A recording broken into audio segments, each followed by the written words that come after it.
नमस्कार किसान भाइयों, मैं पुरुषोत्तम कुमार फिर से हाजिर हूँ आपके अपने YouTube चैनल किसानों की पाठशाला में। किसान भाइयों, धान की फसल में हल्दी रोग यानी कंडुआ या फाल सिस्मट रोग कब आता है, क्यों आता है, इस रोग के आने के प्रमुख कारण क्या होते हैं और हम अपनी फसल को इस रोग से कैसे बचाएं, किन दवाओं का उपयोग करें, यह सब जानकारी मैं आपको इस वीडियो के माध्यम से आप देने वाला हूं। तो किसान भाइयों, आप वीडियो को बिना स्किप किए हुए लास्ट तक जरूर देखिए, जिससे कि आप अपनी धान की फसल को इस रोग से होने वाले नुकसान से बचा सकें। तो चलिए किसान भाइयों, शुरू करते हैं।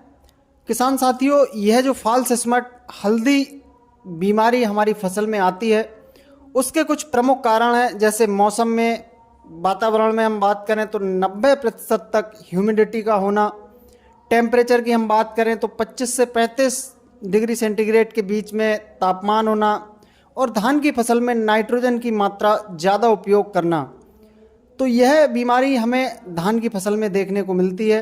यानी जिस खेत में नमी ज़्यादा बनी रहे, ज़्यादा नाइट्रोजन दिया गया हो, तो ऐसे खेत में यह रोग सामान्यतः हमें देखने को मिल जाएगा। अब हम बात करते हैं किसान भाइयों कि इसका नियंत्रण हम कैसे करें।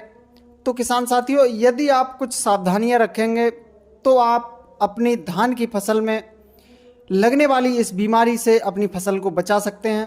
जैसे खेत में हमेशा ज़्यादा नमी ना बनाए रखें और फसल में आवश्यकता से अधिक नाइट्रोजन का इस्तेमाल ना करें।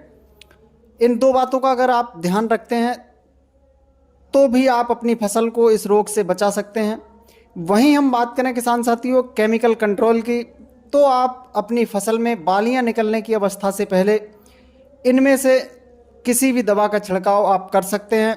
जो मैं आपको दवाएं बताने वाला हूं, इनमें से आप किसी भी दवा का छिड़काव अपनी फसल पर कर सकते हैं।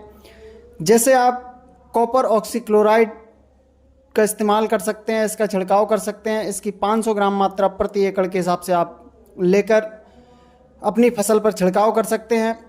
कोर्टेवा कंपनी के कोसाइड फंजीसाइड का आप छिड़काव कर सकते हैं। इसकी मात्रा की बात करें तो इसकी भी 500 ग्राम मात्रा प्रति एकड़ के लिए पर्याप्त रहती है।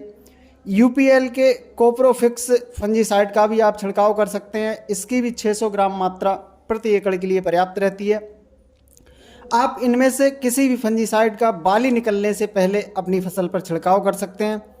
वहीं किसान भाइयों, अगर आपकी फसल में बालियां निकल आई हैं और यह बीमारी, यह समस्या आपको अपनी फसल में देखने को मिल रही है, तब आप ऐसी स्थिति में इसे कंट्रोल करने के लिए कोर्टेवा कंपनी के कोसाइड फंजीसाइड का उपयोग करें, या फिर सीजेंटा के कवच फंजीसाइड का आप बाली निकलने के बाद इनमें से किसी भी फंजीसाइड का अपनी फसल पर इस्तेमाल कर सकते हैं।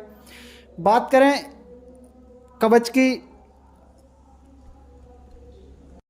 मात्रा की, तो इसकी 2 ग्राम पर लीटर के हिसाब से आप इसको ले सकते हैं। 2 ग्राम पर लीटर के हिसाब से आप इसका घोल तैयार करके अपनी फसल पर छिड़काव कर सकते हैं। किसान भाइयों, इन फंजीसाइडों का बाली निकलने के बाद आपकी फसल पर कोई भी इफ़ेक्ट नहीं होता है और यह रोग पूरी तरह से कंट्रोल हो जाता है। किसान भाइयों, अगर आपको जानकारी पसंद आई हो तो वीडियो को लाइक एवं शेयर ज़रूर करें।